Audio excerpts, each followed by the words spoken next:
je préside le Conseil national des droits de l'homme, qui est ce qu'on appelle dans le langage des droits de l'homme une institution nationale des droits de l'homme. C'est l'équivalent par exemple de la Commission nationale consultative des droits de l'homme française. Et j'étais responsable du pôle société civile dans le comité national marocain qui a organisé la COP22. Et qu'est-ce qu'on peut attendre de ces 3 jours de sommet dans le cadre de la COP à venir?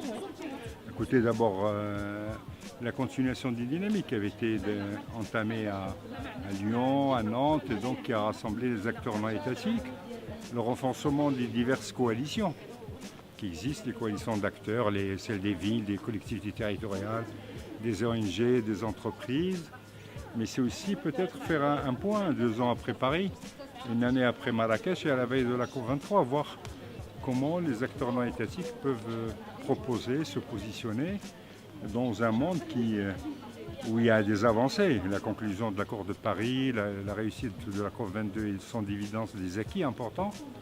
Mais en même temps, il y a des dangers. Le retrait des Américains, mais aussi l'amplification des bouleversements climatiques et peut-être le retard dans la prise de conscience de la population. Pour moi, si vous voulez, le lien entre droits de l'homme et changement climatique est le suivant, c'est que pour la première fois dans l'histoire de l'humanité, toute l'humanité est engagée. On ne peut pas, si vous voulez, mettre des frontières et arrêter les changements climatiques.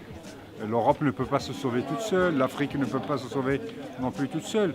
Donc l'humanité doit travailler ensemble.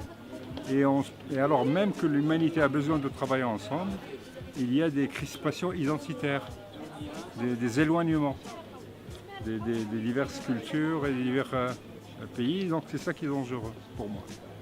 Et qu'est-ce qu'on peut souhaiter à l'issue de ces 3 jours de sommet ici à Agadir? Écoutez, repartir un peu avec un moral plus élevé déjà, parce que le fait de se voir, de se rencontrer, ça permet de donner du tonus aux uns et aux autres, peut-être de repartir avec de nouvelles idées, avec de nouvelles perspectives d'action, peut-être des coalitions nouvelles, des rencontres nouvelles et une impulsion nouvelle aux actions des uns et des autres.